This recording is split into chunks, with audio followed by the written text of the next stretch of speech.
Jennifer, we are up to technology and diabetes supplies in the Oh, Bold Beginnings series. fun. This is This is voluminous. a very broad topic. Yes, it is, but there's a lot of feedback here from people. So Okay. I'm just going to go through it in order. All right. This first person says, this is very specific, get a Dexcom. That was the entirety of their of their thoughts. The next person says, I wish I could have left the hospital with a Dexcom, but we did get it 10 days later. All right. I think advocating for a pump and CGM right away, if that's what you choose, that's interesting. We always, I don't know, that there's something about polite. I don't know, Jenny, this is the wrong place for this. If that's what you choose, I just assume that's inferred. But I guess everybody's worried that people feel like they're telling each other what to do. Anyway. Correct. Yeah. Correct. Yeah. Yeah. I'm not telling anyone what to do. And if your insurance doesn't cover it, or if you can't afford it, I'm sorry. Like, I'm certainly not trying to make you feel bad about that as we go through this. Advocating for yourself is important, is what I got from this person. This person goes on to say, luckily our endo is amazing and did that for us. So we had a Libre before leaving the hospital. Nice. Good. Which I've actually heard, I would say, more frequently in the past 2 years, interestingly.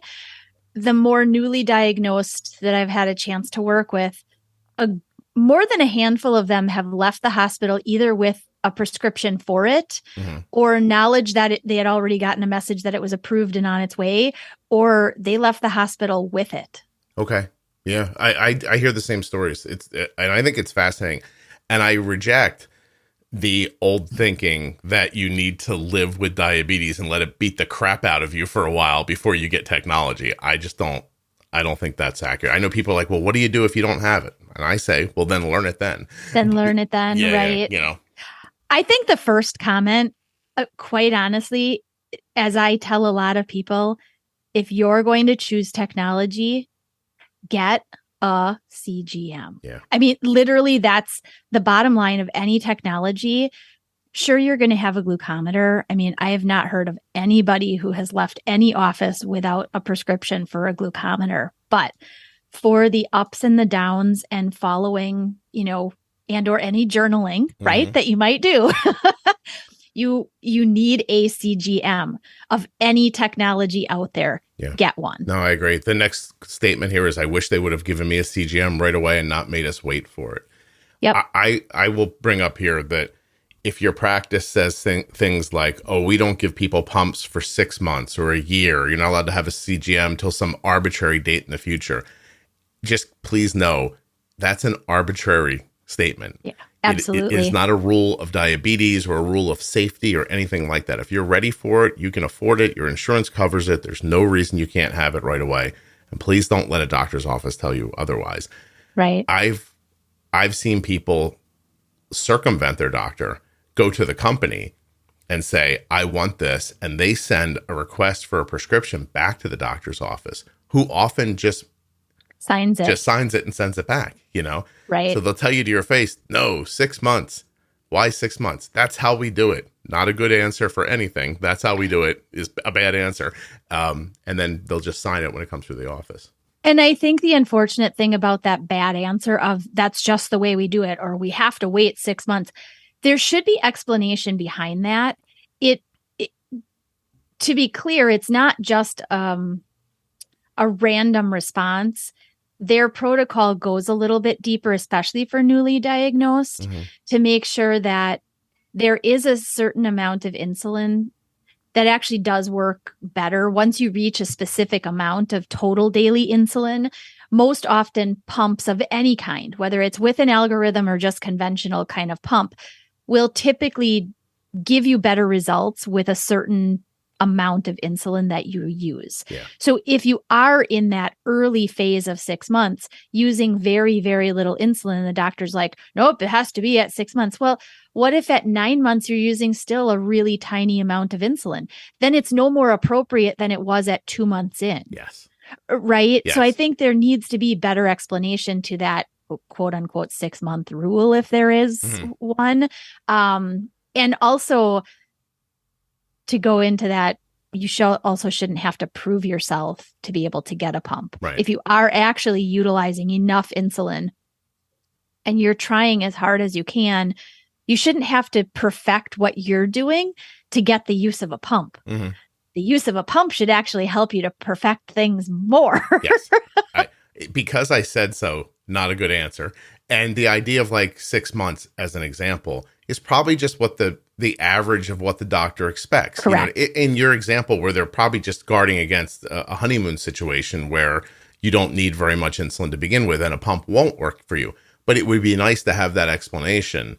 Correct. Not just be told there's this arbitrary date, come back on this day and it'll be. And by the way, when you come back at 6 months and they start the process, then it sometimes can take months after that to finish the process. So correct. Why don't we get this going now and, be ready? Listen, the next bunch, a friend told us not to leave without a CGM. Best advice I ever got. I didn't have a Dexcom for 3 months, would have made a big difference. Advocate for yourself. Advocate for yourself. The more you know and show the endo, the faster they approve devices. So this is, you just said it shouldn't be this way. And I agree with you, but it doesn't make it not true that you are a little in there proving yourself. You know what I mean? Correct. And that's tough because I get that doctors might not know you and they might not understand your ability to understand things and they're judging everybody. But I mean, listen, I treat it like a first date. Know what I mean? Let's go in there, keep my smile up, keep my back straight. I'm not a lunatic who will kill anybody with a CGM or insulin pump. Please give me one. Thank you. Right? Exactly. Yes. Well, and I think it also brings in, a bit of treating somebody almost as if they're an idiot. Mm-hmm. Honestly, if you tell them, well, you can't have it until this certain arbitrary time based on I'm so-and-so with the white coat on and I just know better. You're kind of making the person who's coming in and actually living this minute to minute 24/7 at home, you're making them feel dumb when in fact they're the ones with the amount of data that could prove that they could benefit from something if you just kind of listen to them. Just have to listen and have an actual back and forth conversation and you're done. This person here begged their way into 2 months of Dexcom samples at the hospital. That's impressive, madam or sir, whoever did that. Well done. That is impressive. Yeah. Okay, let's skip past all the ones that say don't leave without a Dexcom. Advocate for tech. It's interesting. I would have loved to know about the iPort. This is a great one because that would have been so much easier on my boy versus sticking him so many times. So iPort, Medtronic owns that, right? Mm-hmm. Yeah. Yes, Medtronic owns iPort. It's this little, it's like this little disc, right? It adheres to your body. Mm-hmm. And then look at Jenny's looking at me like, go ahead, buddy. See if you get this right. And then so there's a cannula in it is my expectation. Yeah. And then the syringe goes into the port and you inject without having to poke the skin over and over again. Correct. The iPort is a really nice, I think, for a number of different reasons. One, early on, can reduce the amount of injections all over the body. It can get somebody, on a second note, a little bit more comfortable with actually a pump site, if that's the way that you eventually want to move, and many people do. And especially for little kids who can be more prone to picking and pulling things off. It's exactly as you described it. It's almost for those who are already pump users. It's like an infusion site for Medtronic or Tandem pumps. And it has a straight in 90-degree cannula that just pops under the skin. And that leaves a hole, essentially, or a tunnel in which you put your syringe right in and you deliver your insulin dose, basal or rapid acting insulin, into that site. And the nice thing is that you can leave it on for several days, just like a pump site. And so you can put your injected insulin right into that place over the course of a couple of days. Yeah.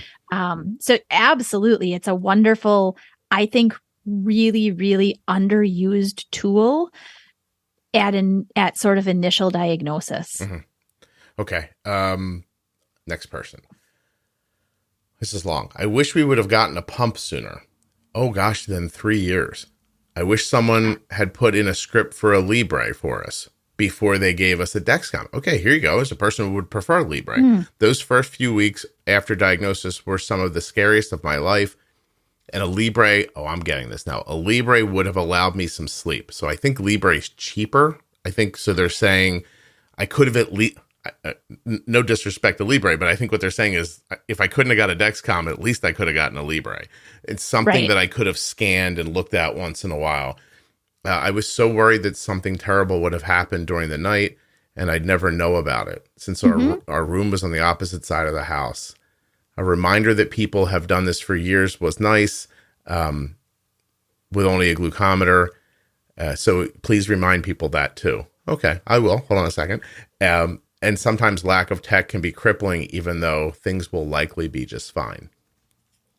She makes some good points in there. And I do say that to people, especially when they talk about like the warm-up time for their CGM or something. I was like, do a finger stick. Yeah, you just right. Check. It's not that hard. And they're like, what are we gonna do? And I was like, you could use your meter. and right, that's what that thing over there is for. I know. And I do. I mean, and we're not laughing to the point that I understand. Little kids or people who are worried or frightful of that type of. I get it. I get all the worries, but honestly, if you can get over a 5-second screaming because you want information, at least you're calm now because you know where things are. Mm-hmm. Right? Yeah. So just do the finger stick. Yeah, I agree. I wasn't laughing at people. I was laughing at your phrasing. So far, you've made me laugh to myself twice. Once it came out, that was there. And earlier, when you changed into your doctor's voice, it reminded me of one of the claymation Santa Claus shows. Like Rudolph kind of one? Yes. When one of the characters pretends to be another character and they go into a deeper voice, I was like, Jenny definitely grew up watching those claymation shows. Oh, absolutely. I did. I make my kids watch them. I don't know if they enjoy them, but I make them watch them because I grew up with them. I agree. So, okay. That's funny. I didn't know I had a doctor voice. Yeah. You went into like, you even like, you like, did I stand up? You squared up your shoulders and everything. It was fantastic. Okay.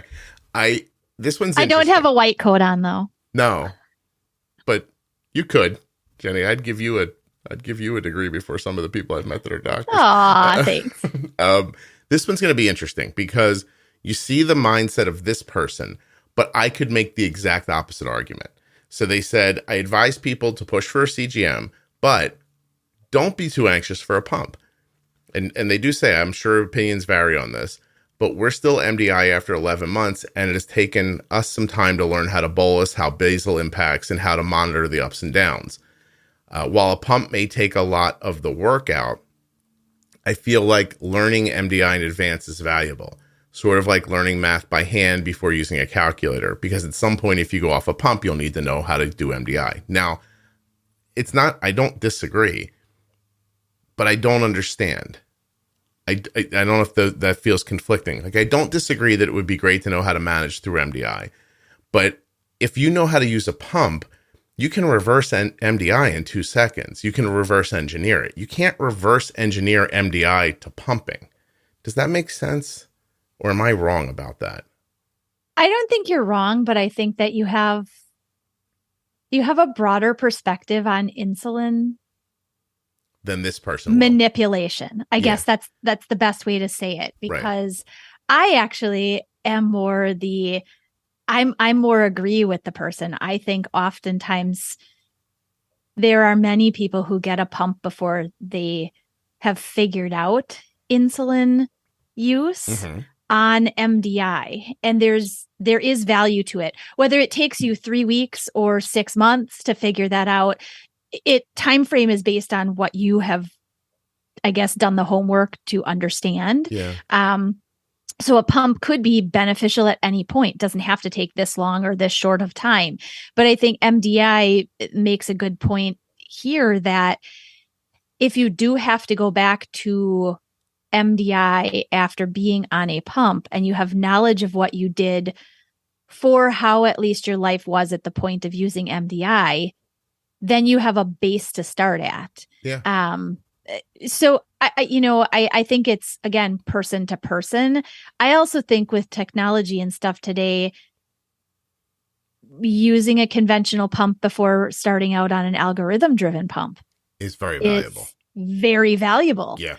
Because I mean, we all know technology will fail. At some point, your tech will not work the way that you want it to work. Mm-hmm. You have to have someplace to step back to. And if you don't know what to do outside of what the algorithm's been doing for you, you're at a loss. Yeah. I just sent a text to Arden to help her understand her algorithm. She's looping.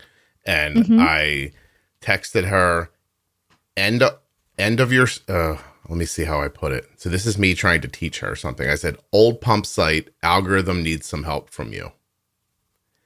And I don't know what she'll take from that or not take from that. But what I see is that the loop is microbolusing like crazy and not getting what it wants. And so she either needs to change the site now or make a larger bolus if she wants this to actually go her way. And I don't see how. Oh, so you're pointing. Here's what I'm taking from all this. You should not just flat out listen to anything you hear from anybody, whether it's me or Jenny or anybody else, just because, and you go online where people say things like, definitely do MDI first. And then you hear that and go, okay, that's a rule. Or I say you don't have to do MDI first. And you go, oh, well, the guy on the podcast said you don't have to. That's not how this goes. Yeah, you have to figure out, like, this is MDI. I'm going to shoot some insulin. I'm going to have to give more. This is what it is. Do I want to do that? Do I want to do this? Like, who am I in this situation? And that's hard to figure out, I guess. So I guess listening. And also, I mean, readiness there too. We're talking with a lot of people who have kids in the picture, right? There are many kids they're just not ready for all of that stuff on their body. Yeah. They're just not. And you as a parent may be ready for it, for some of the precision that you think it's going to bring into the picture. But if your child isn't there yet, it may bring in a ton more frustration. Right. It's not time then. It's just not time. The first thing you said in this episode, I'm going to say at the end of it, which is, if you get one thing, get a CGM. Yes. That's where you start. Everything else is great. But it's not the first thing. Like, a pump's not going to tell you your blood sugar is going under 50. That's pretty much it. So, all right, I want to keep going here. This person says, ask about newer products. Like, for example, for us, Fiasp as an insulin, because they wanted something that moved quicker, but the doctor's office was talking about older stuff, especially with basal insulin. When you're MDI, if somebody's handing you Lantus or Levemir at this point, there are more modern basal insulins that work better.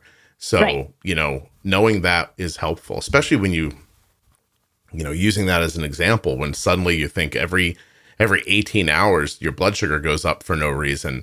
That might be because Levemir doesn't really make it 24 hours, and you don't know that. There's a variable you're never going to know as a new person with diabetes. So if you can get, what are they? Tresiba, Toujeo, Basaglar. Yeah. The more modern basal insulins. And other stuff. Like, listen, I do an ad for Contour Next 1 meter. And in every ad, I say, not all meters are the same as far as accuracy goes. So when the doctor reaches out to you and goes, here, from my drawer, just keep in mind, those are in the drawer because the pretty girl from the company that came in with them gave them to him and brought him bagels, I'm assuming. I don't know if that's still legal or not, but at the very least, she was pretty and smiled a lot while she was doing it. And he wants her. Or he was a very handsome man. He could be a very handsome man as well. A very handsome man could have come in. Listen, any variation of this doctor could be gay. Gay man came in. Straight man came in who we found attractive. Doesn't matter to me. What I'm saying is, we're sending pretty people into these doctors' offices with big veneer smiles and handing out stuff. You don't know if you got the best meter or you got the meter that was in the drawer. So ask. Say, hey, is this accurate? Are there more accurate meters? Tell me about that. You know what I mean? Right. And I think that goes for everything. For me, it goes back to insulin. When Arden was diagnosed, I thought Novolog was insulin at the beginning. It never occurred to me that there was another brand or blend or whatever, and I think one step further in that too, while the doctor may have written a script for something, doctor isn't necessarily looking at what's going to be covered for you either, Mm-hmm. right? So you might go home with X brand glucometer or X brand of insulin. And then when you get to your insurance, it's like, well, we prefer you use this one. Yeah. Because we've got a big pile of them. But no, but right. no, but yeah, best you can afford is what I'm saying. But don't just assume that what you were handed was the best or the most Correct. accurate or the fastest or whatever, because it might not be. Person says, please just take the time to learn about technology. Omnipod 5, looping, any control IQ, like keep opening your mind up to new ideas. This person just ran through everything. This person says, make sure you understand how to suspect if a cannula is bent. Very interesting. I just heard a story the other day from somebody who had a long day of high blood sugars, ended up in DKA, got home and found out their cannula was bent. Yeah. Yeah. Yeah. I mean, and that is part of, we consider technology just the actual like pump or CGM or even glucose meter, right? But the pieces that work with the technology also go into what it does for you. Mm-hmm. So absolutely cannulas, if you're having problem after problem with your particular cannula, pump companies will, Medtronic and Tandem, which use, a different set, or you have options within the infusion sets, call them and say, hey, this isn't working. Can I try a different kind? Can I try angled versus 90 degree? Can I try the steel cannula versus, the more flexible kind of plasticky one? There are options. So that consider that part of technology too, and that one size doesn't fit all. Right. There's this really great story this person told here about iPort. I'm just going to boil it down to like two ideas. But her son had anxiety about injections, was crying all the time, started saying how he hated his life, and then started skipping meals to avoid shots. And the iPort, she said, saved them, because it sounds to me like he was on his way to, some sort of an eating disorder on top of everything else, and a meltdown, right. So it's a simple little thing. Right. And I bet you it doesn't cost anything, an iPort. Like they're the tiniest little things. They are. What does a normal graph look like? This is interesting. They found it interesting to see what a normal graph looked like, or just a managed type 1 graph. We got a Dexcom with no idea what our BG data should look like. And it took me right? And so now they get all the data and they're like, well, what the hell does this mean? Right. Why does it look like this? Is this right? I had to find someone's random blog. I did a bunch of Googling. I found graphs for people who were wearing them who don't have diabetes. I have found people who were. The data without a control set doesn't help. CGM should come with sample data and give parents and users something to shoot for. An idea of what should happen after meals, like the effects of pre-bolusing versus not pre-bolusing versus high GI versus low carb, etc. Data, more data, not just here's the CGM. Don't let her fall between 80 and try to stay in range 70% of the time. The endo recommendations still piss me off 3 years later. That's a good point. Like, it is. Yeah. How do you know what you're supposed to be doing? Right. I mean, they give you a range, and that range does differ practice to practice based on a protocol that they are trying to follow, much more of a true protocol versus what they feel comfortable telling you to aim for. Mm-hmm. But it doesn't tell you what that graph should look like in that target range. Right? Should it be okay that it looks like you're on the craziest roller coaster that you've ever been on in your entire life? Yeah. Should it be smoother? Should it have no lumps or jumps or bumps at all? How often are lows okay to see? How often could you expect, or what could possibly cause a higher blood sugar that you're not expecting, and how to analyze that? I mean, all those things, definitely. I think a piece that's also missed because it's very buried in the manual that nobody reads for any product at all. But I mean, it's highlighted in terms of described in the Dexcom manual about what the arrows mean, the rate of change. Yep. I think that I have talked to maybe 2 people in the many people I've talked to who actually knew before I brought it up what the arrows meant. Right. Or that, how about a steady arrow doesn't actually mean steady all the time. You could be vacillating a little bit with a stable arrow. Diagonal down is one rate of change. A single arrow down is another rate of change. 2 arrows down is another rate of change. Same as going up. And it is spelled out. And it's so interesting you say that, because I think that all the time. Like, for all the visual things that people share about diabetes, you never see that image anywhere. And it's almost like nobody knows, maybe. Right. Yeah. Like, I think that it should be a page that has one of those tabs on the outside that says, "This is important. Turn to this page." Sticky note right on that. Well, you know what? I'm glad you brought that up. I'll do a post about that and try to remind people. That's a great idea. Cool. This person says, get a great blood ketone meter. Interesting. We have the Precision Extra. It's a blood ketone meter. Big deal. Stops you from having to pee on things. You don't use it very often in our situation, but it's great to have. I sent one to college with Arden, and I remember holding it up going, you remember what this is, right? I was like, if you get sick, I'm going to ask you to find this. And she's like, okay. So she's like, leave me alone. Urine ketone test strips can be messy with young kids. They can be messy with me too. Well, and not precise. I mean, what is mild versus it looks like it's in between mild and moderate? Like, do I do something differently? Right? The color change is not purposeful. It'll give you a little bit of information, but again, blood ketones are right now information, just like a blood glucose value is right now here. Whereas urine ketones, it's older data. It's a collective of ketones, but it's not truly what's happening now. And your doctor should give you sick day rules for how to bolus for ketones. And it's nice to know that you have 0.5 or you have 1 or whatever, because it's easier to make that bolus decision. Correct. Right. The person said they paid out of pocket for their first Dexcoms. She's like, I didn't know what diabetes was, but when somebody told me what that thing did, I was like, I'll take one now, please. So that's, if you can do that, that's amazing. Yeah. I wish they would have been able to give me a pen, not a syringe. I told them to train with a pen in the future. I didn't even know how it worked until we got home and they showed me, but I had to do it the first time alone. Oh, okay. So she trained on syringes, and then someone just said, here, use this insulin pen instead.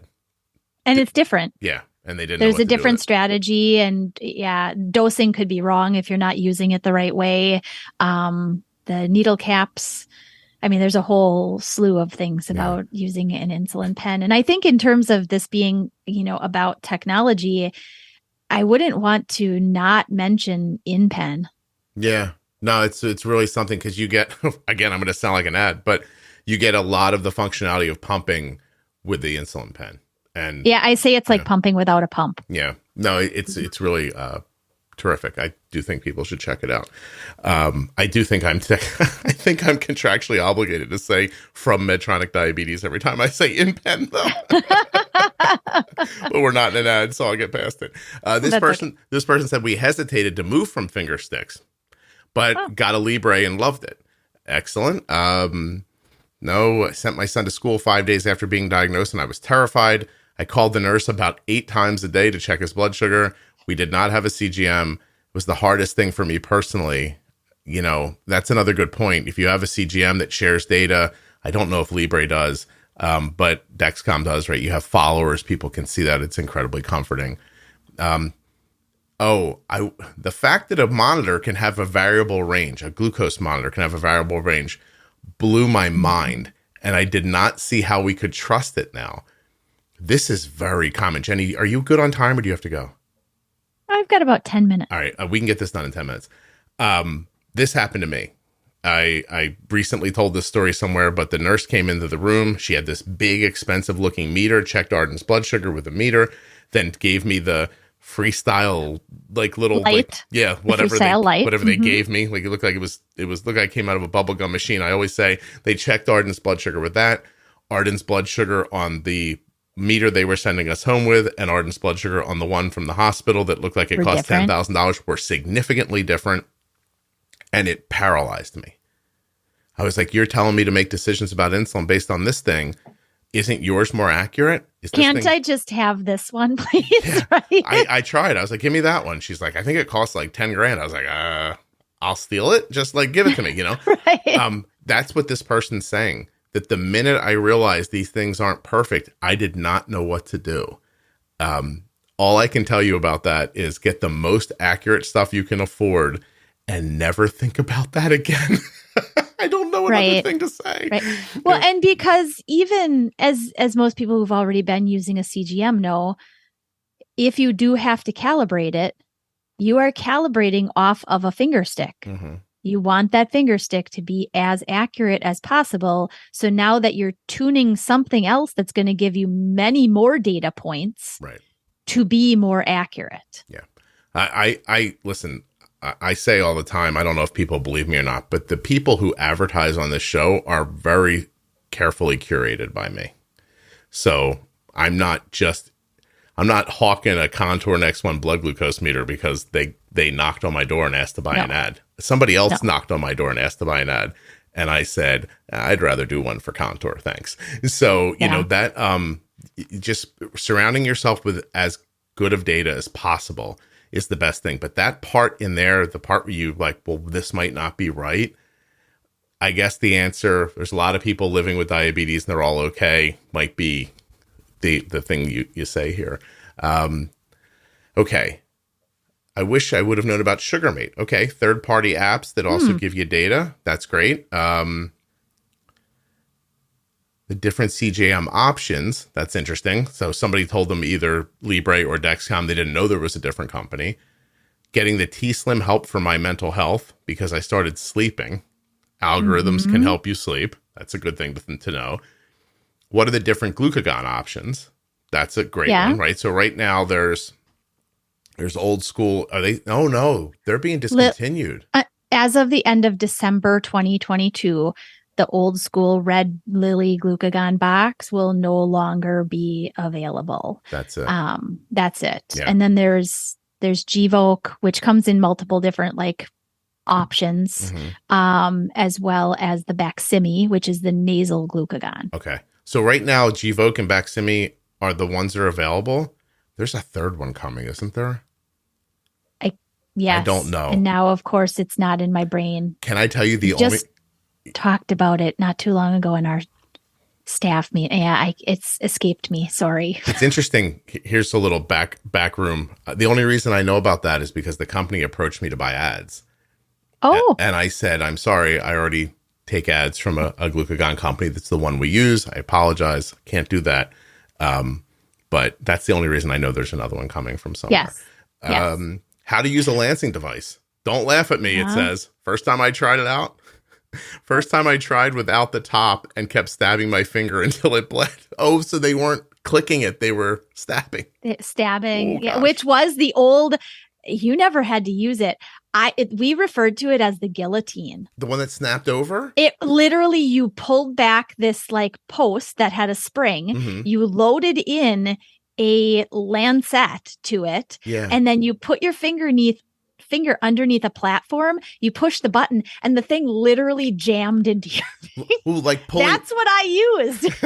Like pulling for a long time. Like pulling chopsticks apart and letting go of one side, right? And it just snapped down. Oh, there you go. Dang. Absolutely. They were not nice. I mean, the good ones now, there's the Genteel. I know a lot of people use that one because it's very adjustable in multiple different ways. It is not a small device to carry around and use, right? But it is very gentle, honestly.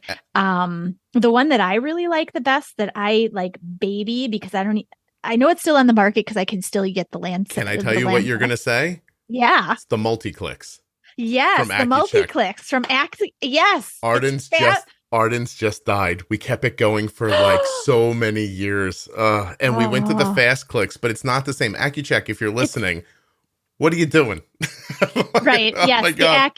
yes, the AccuCheck is it, or the multi-clicks was it was the best. I have the fast clicks because I couldn't get any of the things anymore Right. for It's what the we did. multi-clicks. Yeah. And the fast clicks is certainly the next best in my opinion. But yeah, those are another thing to consider because the typical ones that come with your meter, Yeah. many of them don't feel the greatest. Right. Yeah. Yeah. Get a good one. I could go on. You're limited on time and I have to get a couple of things. I could do a dissertation on what AccuCheck did, leaving the multi-clicks and going to the fast clicks. It was a huge mistake. This is my opinion. I wish this person says I knew about different ways to keep insulin cool, like from gadgets to Oh, packs and things like that. Cause that's a big deal, right? Like your MDI, yeah. you're moving around with insulin. Arden's going through it now because her classes are very far from her dorm. And so on days she's kind of stuck taking insulin with her and a pump just in case, In which is case. not how she's used to traveling. So Hmm. we had to go over that with her. Did you guys get I mean, there is a really good device. It's called the ViviCap. Is that, The ViviCap. I thought that was just for pens. It is for pens, but at some point, I do know, only having talked to them at the educator conference, Hmm. they are working on one for the vials. Yeah. But right now, the ViviCap is just for pens of any kind. Hmm. So if you carry your pens with you, it's an excellent Okay. option. Well, I hope they make one for vials because Arden's in a hot weather climate right now. So she's using a tiny little, like, Very hot. yes, she's using this tiny little Yeti thing that she has to throw ice in and then throw the thing and to travel around with her insulin every day. And there's already been days where she's like, look, I didn't take it with me because Right. I was like, you know, What about the Frio? Do you that guys little ever pack, use? you wet the Yeah. thing. And if I trust me, I know it works well. And if I asked her to do that, she'd be like, I'm not carrying a wet bag around with me, is definitely what I would hear from her. Yeah, it's not. I mean, I use know. it for my travel, but Yeah. again, she has to do what she can do. Yeah, yeah. Trust me. Yeah. What she's gonna do, what she did was she set up with her counselor that if she needs to go back to her room, she's allowed to call campus security and they'll zip her back to change her pod real quick. So That's awesome. yeah, talk about getting a an accommodation. That was a pretty good one. Last couple things here. Bracelets. Mm. Okay, I just interviewed Jennifer Stone the other day from Wizards of Waverly Place, who has type 1 diabetes, and she's talking to me on camera and she lifted up her hands and I brought up that she was wearing an ID bracelet. She's a nurse now, as well as being an actress still. I think you're just supposed to say actor. But and she said, yeah, it doesn't take too many people coming into the ER without one of these on to realize you should be wearing one. So Yeah, mine never comes off. I know Jenny's always got hers on. I Yeah. don't. I don't. It doesn't. It never comes off. Yeah. I made sure that I got waterproof, won't tarnish, won't rust, won't blah blah blah. It just sits there. So All right, well, so that's it. I mean, that's everyone's list about technology and data, or technology for diabetes, excuse me. I mean, from my perspective, I mean, we've been using Omnipod forever. I can stand behind it. I also talk to a ton of people who love Control IQ. To me, I think it comes down to tubeless versus tubed and what you want. Right. But yeah, this is it. No one's going to explain it to you. You got to get out there and figure it out. So hopefully this will help. cool. All right. Thank you, Jenny. I appreciate it. Yeah, of course. You're welcome.